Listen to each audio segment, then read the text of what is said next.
अस्सलाम वालेकुम नाज़रीन, मेरा नाम है वक़ास अहमद। नाज़रीन, ईरान और इसराइल के दरमियान होने वाली जंग 12 रोज़ बाद ख़त्म हो चुकी है और अब जंग बंदी के बाद अमेरिका और इसराइल की तरफ से ये दावे किए जा रहे हैं कि उन्होंने गुज़िश्ता 12 रोज़ में ईरान की एटमी तनसीबात पर शदीद बमबारी की और इस बमबारी के नतीजे में ना सिर्फ उन्होंने ईरान की जो 3 बड़ी एटमी तनसीबात थी, जिनमें फोर्दो, नतंज़ और अस्फ़हान शामिल हैं, उनको मुकम्मल तौर पर तबाह कर दिया है। और साथ ही साथ ये भी दावा किया जा रहा है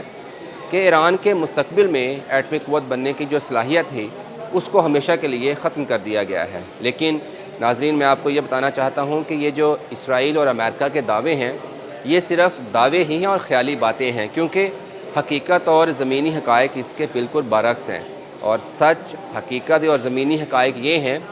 कि 11-12 रोज़ तक इसराइल और अमेरिका के साथ जंग लड़ने के बावजूद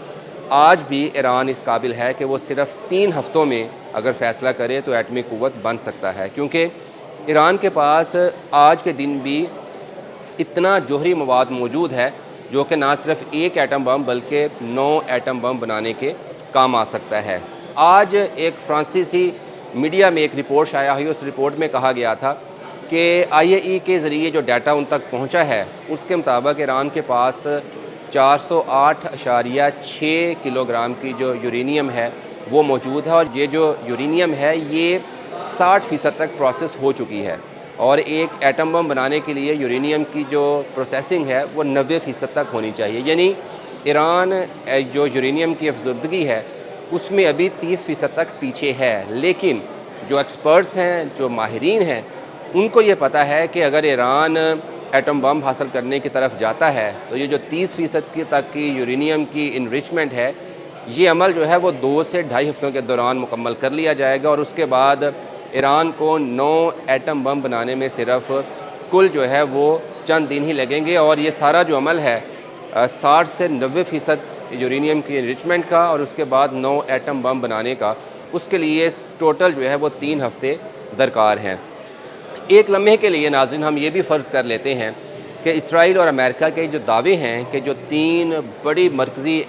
न्यूक्लियर साइट्स थीं ईरान की, अस्फ़हान, नतंज़ और फोर्दो, इनको तबाह कर दिया गया और अब ईरान इन साइट से यूरेनियम की अफसरदगी नहीं कर सकता, तो फिर भी ईरान के लिए अपनी यूरेनियम की अफसरदगी को या इनरिचमेंट के अमल को जारी रखना कोई मुश्किल नहीं है,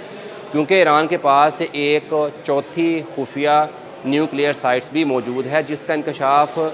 आज फ्रांसीसी मीडिया की रिपोर्ट में किया गया है। और ये कहा गया है कि ये जो न्यूक्लियर साइट्स है चौथी, जो दुनिया की नज़रों से बिल्कुल ओझल है, ये अस्फ़हान से चंद किलोमीटर के फासले पर ज़ेर ज़मीन मौजूद है और इसका इंकशाफ पहली बार ईरान की तरफ से चंद हफ्ते कबल, यानी इसराइल के हमले से कबल, अमेरिका के साथ होने वाले मुज़ाकरात में किया गया था। और ईरान ने यह वादा किया था कि अगर अमेरिका के साथ होने वाले जोहरी मुज़ाकरात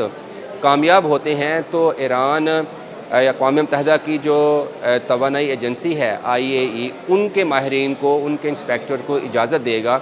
कि वो जो चौथी यूरेनियम अफसरदगी की साइट है ज़ेर ज़मीन, उस तक वहाँ पर आए और उसका मुआयना कर सकें, क्योंकि इसराइल ने मुज़ाकरात मुकम्मल होने से पहले ही ईरान पर हमला कर दिया था। तो इसलिए मुस्तक़बिल करीब में या मुस्तक़बिल दूर में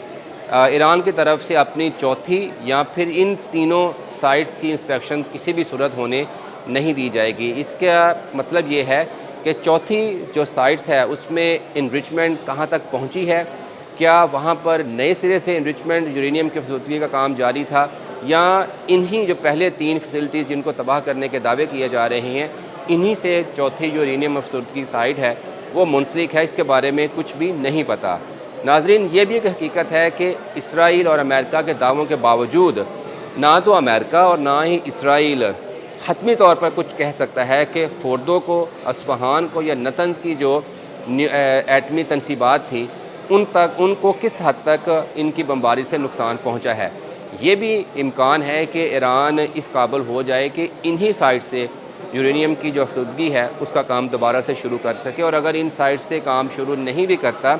तो ईरान के पास एक चौथा ऑप्शन मौजूद है। यही वजह है कि जंग बंदी के बाद ना सिर्फ फ़्रांस बल्कि दीगर मगरबी ममालिक जो हैं وہ بھی یہ سوال کرتے ہوئے نظر آتے ہیں اور اسرائیل سے پوچھتے ہیں، امریکہ سے یہ پوچھ رہے ہیں کہ انہوں نے ایران کی ایٹمی تنصیبات پر حملہ کر کے ایران سے 12 روز تک